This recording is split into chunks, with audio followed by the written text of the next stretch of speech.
What can I do? I'm only one person, said 7 million people. I can only watch but so many videos of children being butchered until I decided to do something about it. What can you do about it, you ask? Today, you can pick up a phone and you can become your own media. 15 years ago, it was traditional media's job to tell you what content to watch, what truth is, what reality is, and their shareholders. They kept the news round the clock, and they still do to this day, nearly 24/7, to try to control the narrative.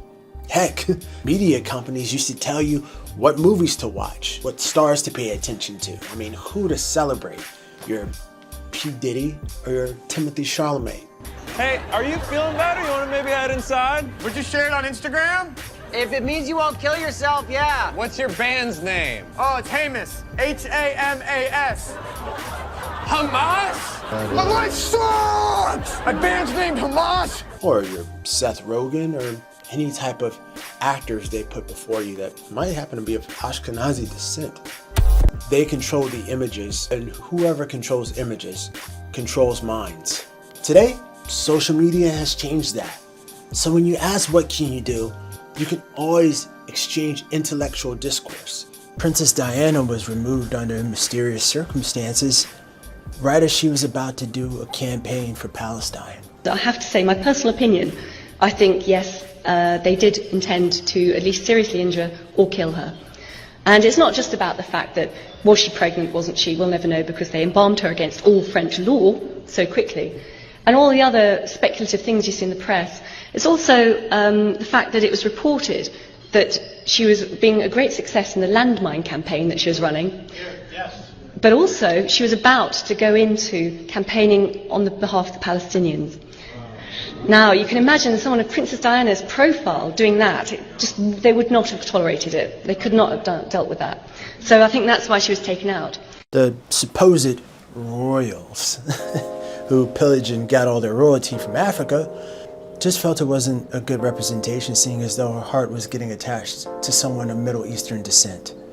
It didn't play into the royal family and the Freemasons' one world agenda. The reason why Ukraine was quite an interesting asset for the World Economic Forum and Western governments, and the reason why they stopped inviting Russia to the World Economic Forum is because they intended on using Ukraine as a test bed for digital colonization. One of the big stories that hasn't gone reported at all is the digital transformation of Ukraine. Many people don't know that the Zelensky government has created a laboratory, turned Ukraine into what they call a digital transformation. What is this all about? Dan Cohen just filed this investigation. Director Samantha Power appeared at the World Economic Forum in Davos, Switzerland to promote a digital identification smartphone app called DIA. And one of the most incredible things that Ukraine has developed over the last few years is an app called DIA that now delivers 120 services to the people of Ukraine. The DIA app is a central plank in this process. It digitizes and centralizes documents, records, and government and business transactions all into a digital identity. This offers an unprecedented system of surveillance and control. The DIA project is funded primarily by US aid.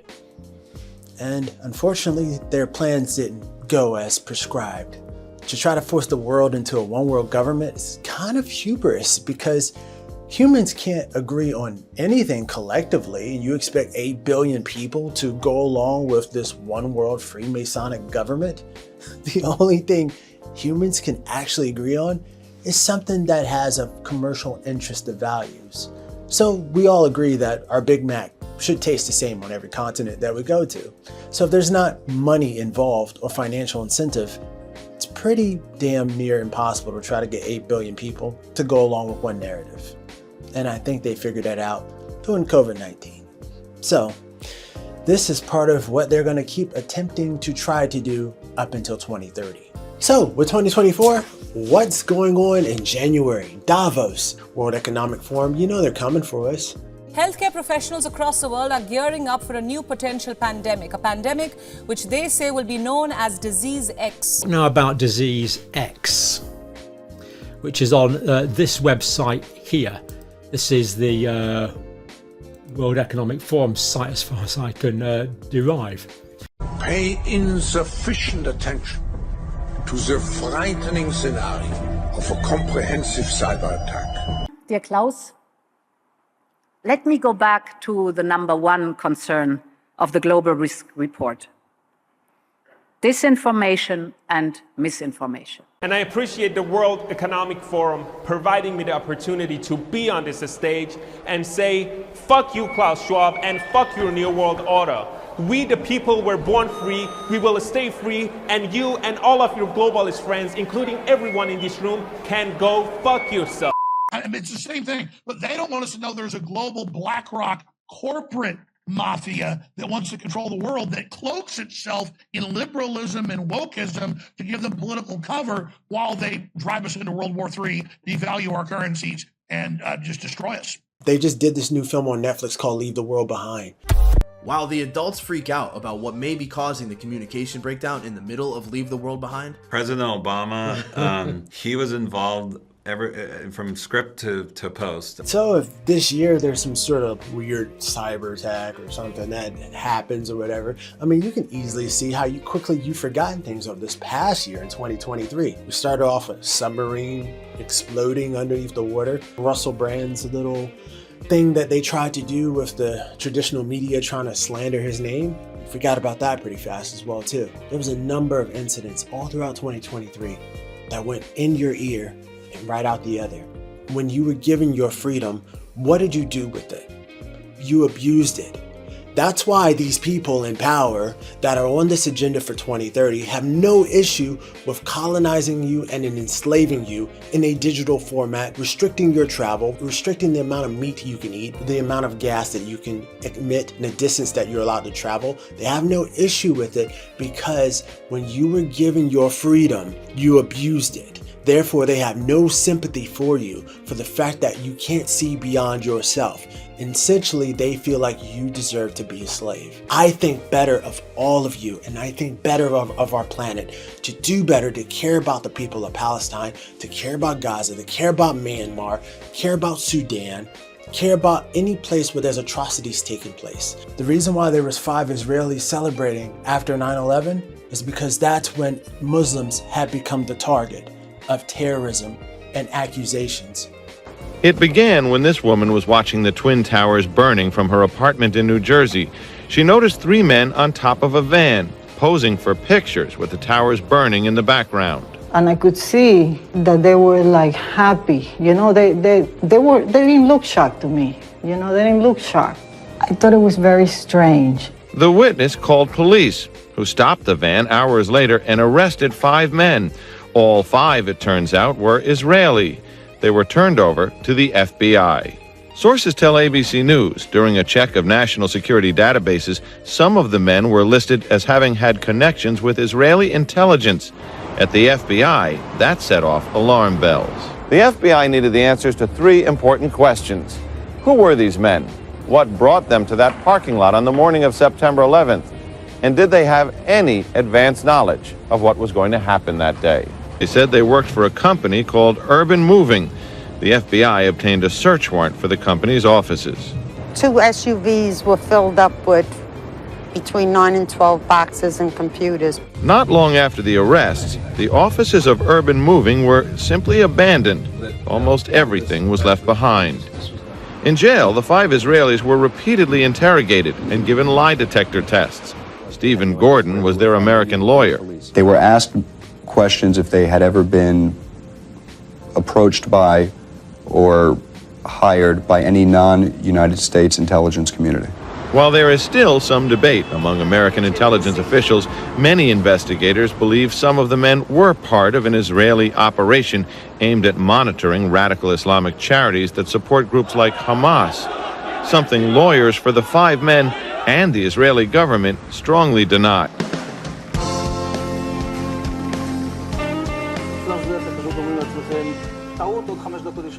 And at that point, we were taken for another round of questioning, this time related to our allegedly being members of Mossad. The fact of the matter is, we are coming from a country that experiences terror daily. Our purpose was to document the event. And that started the precedent for the state of Israel to be able to remove Palestinians from Gaza. You've probably asked yourself, how does someone react to genocide? Like this.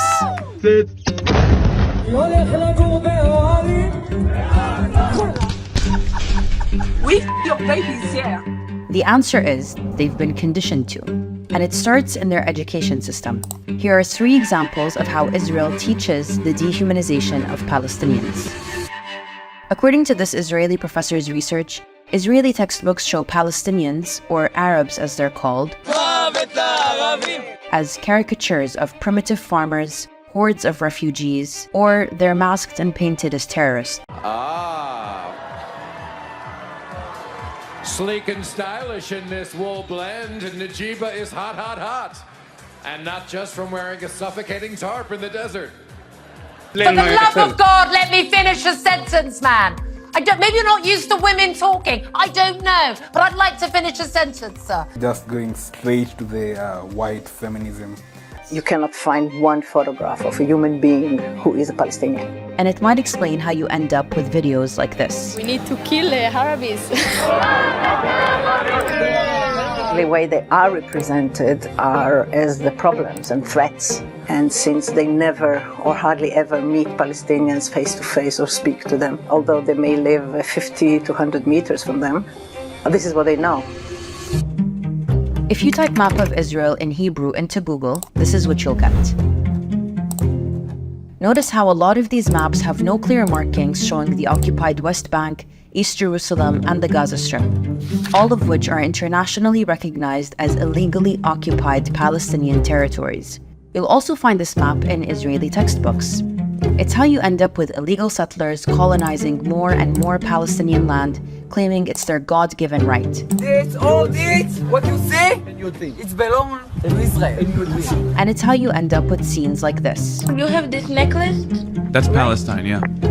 This is Israel. הארץ שלנו. כל הארץ.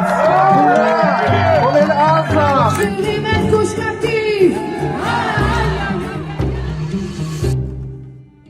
Students in Israel are taught about the Holocaust starting in nursery school all the way to the 12th grade. Part of that learning is looking at horrifying images, or exercises that encourage students to put themselves in the shoes of the victims and relate to the experience. The identification of students with the victims isn't a coincidence. It's an intentional policy by the Israeli Ministry of Education. It's how you end up with a society where, according to one Israeli professor, every Jewish Israeli citizen is a Holocaust survivor or a potential victim of future Holocaust-like events. The goal is traumatization and revenge, and not to let the fire of vengeance die out. However, this vengeance is not directed towards the German persecutors and their collaborators in Europe, but towards Palestinian colonized subjects who are Nazified.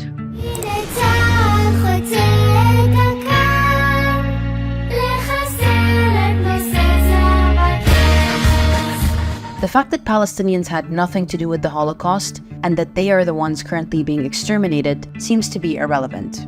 With this weaponization of the Holocaust, Zionism isn't seen for the settler colonial racist ideology that it is, but as the savior of the Jewish people. And it's this thinking and this fear that is weaponized to justify the violence of the Zionist state. That it must exist and do whatever is necessary to defend itself so that another Holocaust would never happen again. That's how you end up with videos like this. It is a terrorist organization which murders Jews because they're Jews. Once the Jewish people were defenseless, no longer. So why does this matter? Israelis spent 12 years in this education system, teaching them to dehumanize Palestinians and see them as people looking to eliminate Jews, not an oppressed, colonized people looking for freedom. And once they graduate, most Jewish Israelis will go straight to the military to do their 2 to 3 years of mandatory service, where they become the front lines of apartheid and occupation. That's how we end up with videos like this.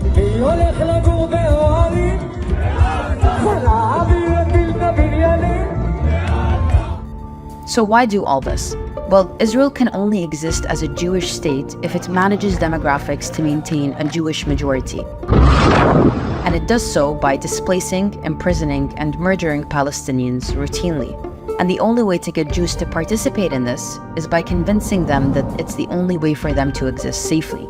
Seeing Palestinians as people who want to live in peace and be free doesn't fit into that plan.